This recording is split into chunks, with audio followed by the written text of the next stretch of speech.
yesterday evening, I didn't have that much to do anymore. The kids had already gone to bed.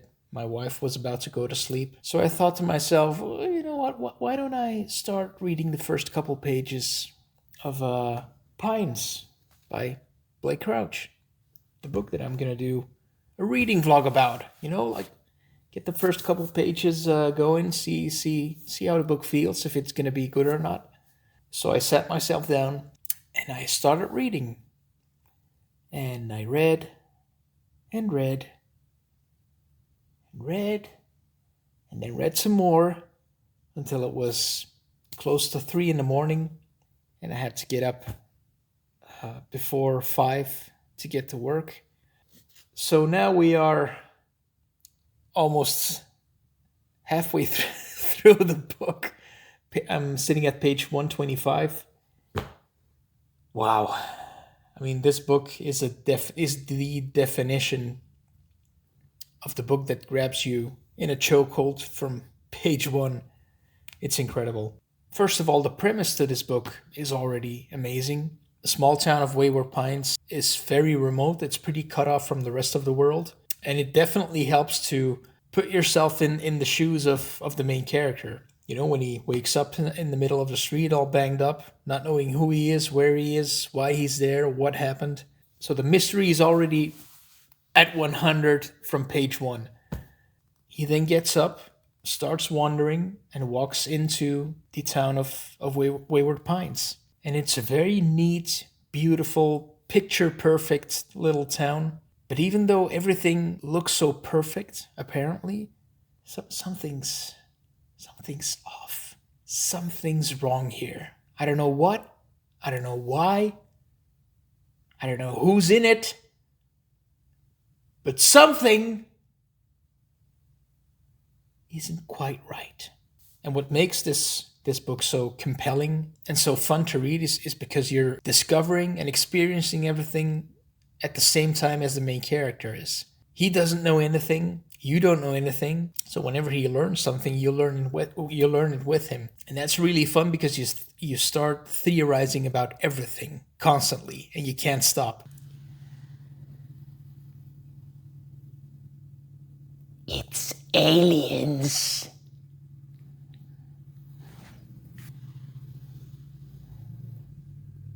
It's the government conducting weird experiments.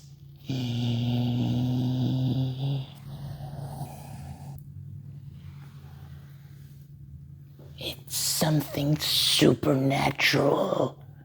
I'm sure of it.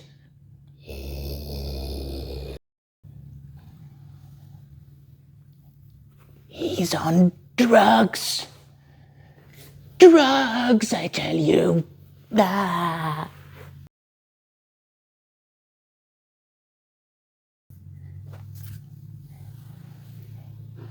It's all just in his mind. He's imagining everything. As I said, I'm sitting at page 125, almost 50% through the book on the first evening of reading. So I'm guessing this is going to be over very quick. I am thoroughly enjoying this, and I'm really looking forward as to what else we're going to see in this reading vlog. I'm excited to have you guys along. Join me on this journey. We're going to have a lot of fun. Let's go!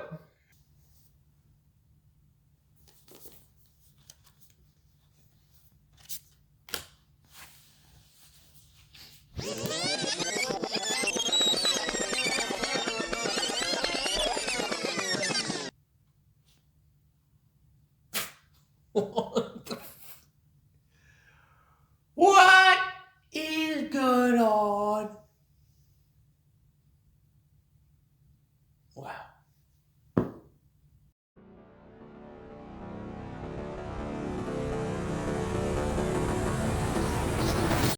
Hi. A little update. We're at page 200 now. I have only one word to describe this book. And that word is, I don't even know if it's a real word, but that word is unputdownable. I just can't put this book down. I'm actually struggling to not read as I'm filming this. I want to get through it as fast as possible so I can continue with the story.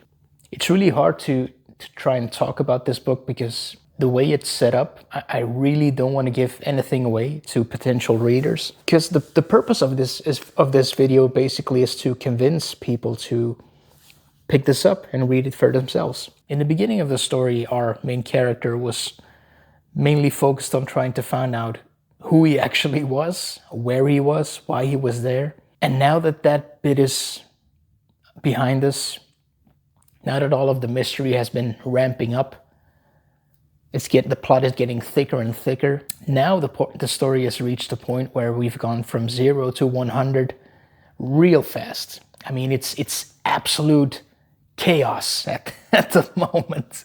You're getting different POVs that I wasn't expecting in the beginning. You're also getting the POV of the main character's wife, who's back at their hometown, wondering where her husband is. And on that side of the story, the plot is thickening as well. I mean, he's doing an excellent job of ramping up the tension and just building on the mystery and just adding constant more mystery and more of it and more of it. Usually I'm pretty good at figuring out what the plot twists are going to be before they happen. But in this story, I have no clue. And that is what's so compelling, because it's, as you're reading, you're constantly thinking, well, why did this guy say this? Why is she doing that? Why did this happen? Why are they not listening? You're constantly like thinking about the story. And when I put the book down, I continue thinking about the story. Like it just doesn't stop. It's got me in his grip. It's not willing to let me go. And I'm getting scared.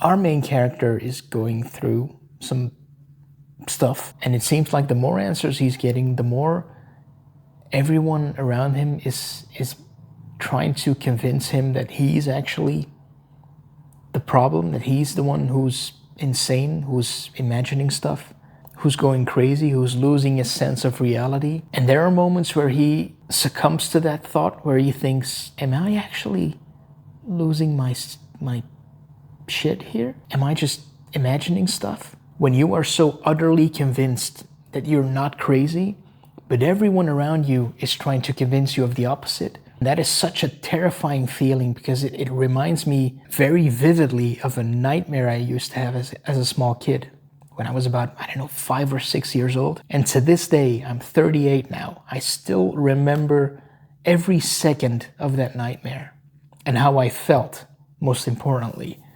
And that is exactly what this book at times is making me feel. In that nightmare,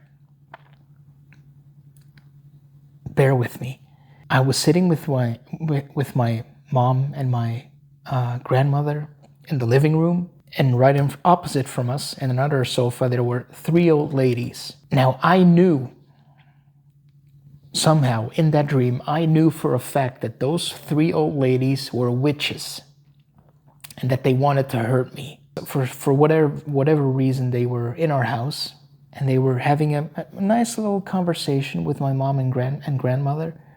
Nice little chit-chat, having a cup of tea, when all of a sudden they make a proposal to my mom to take me away for a little bit. Just like that. And my mom said, okay, yeah, sure, that sounds like a great idea. These sweet little ladies want to take my son away, my 5-year-old kid. Where can I sign? And as I'm hearing this conversation, I go into full panic mode, and I'm trying to explain to my mom, like, Mom, these are witches. They want to hurt me. They want to do God knows what to me. They want to lock me up somewhere in a cellar underground and torture me. And as I was trying to explain this to my mom, they all just laughed. I mean, my mom, my grandmother, the 3 freaking horrible witches, they all sat there like, oh, no. That silly boy, no, you be quiet now. And I was losing my shit completely. And I wasn't getting through to my mom. She wasn't willing to listen to what I was saying. And I was in full panic mode because I was so desperately afraid of something and no one was believing me. And the threat was right there, but no one was willing to accept what I was saying. And that is super terrifying, especially as a child. I just realized something spectacularly childish. But if you look at the title of the book,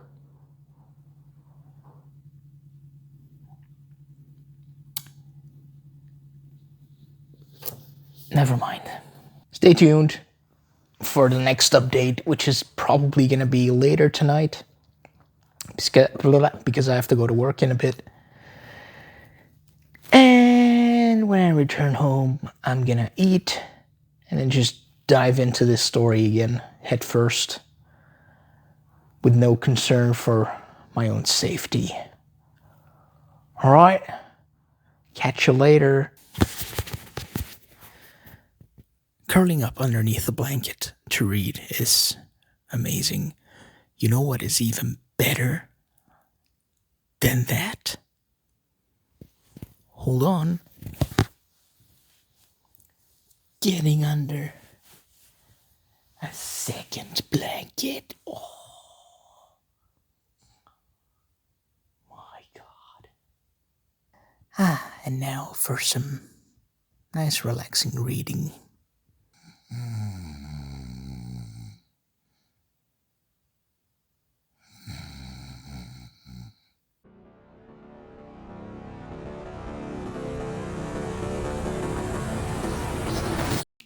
I did it. Finished the book. It is the book that I think I finished the fastest out of any book I've ever read. 300 pages in 2 days.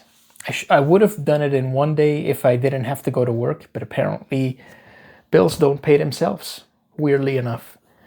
So what can I say about this? It's been an absolute roller coaster ride. There's zero fat on this book. There's not a wasted page. Every word is necessary in this. There's not one boring moment. This book was incredibly fun. It was one hell of a ride. I cannot recommend it enough. It's a short book, only 300 pages, and you blow through them like it's nothing. The story just grips you from the very first page, and it doesn't let go until the end because you want to know everything. And that's the strength of this book. It builds up all the mysteries so well that you can't help yourself but keep reading to find out what actually is going on. You want to know the secret behind the door. And when you find out, it's very well done. Nowhere near what I thought it was going to be. It's even better. If you enjoy movies like Shutter Island, the TV series from Twin Peaks back in the day, this is your jam. You have to give it a try. Just read the first, 5 pages. And if you're not sold by then, I guarantee you're gonna love this. So if you like this kind of content, why don't you consider subscribing maybe? And tell me what you thought. Give me some feedback. I'm absolutely open to any type of suggestions that you might have. This was my very first reading vlog. Thanks a lot if you made it all the way to the end. And hopefully we get to see each other again in one of the future videos. I'll see you then. Bye-bye.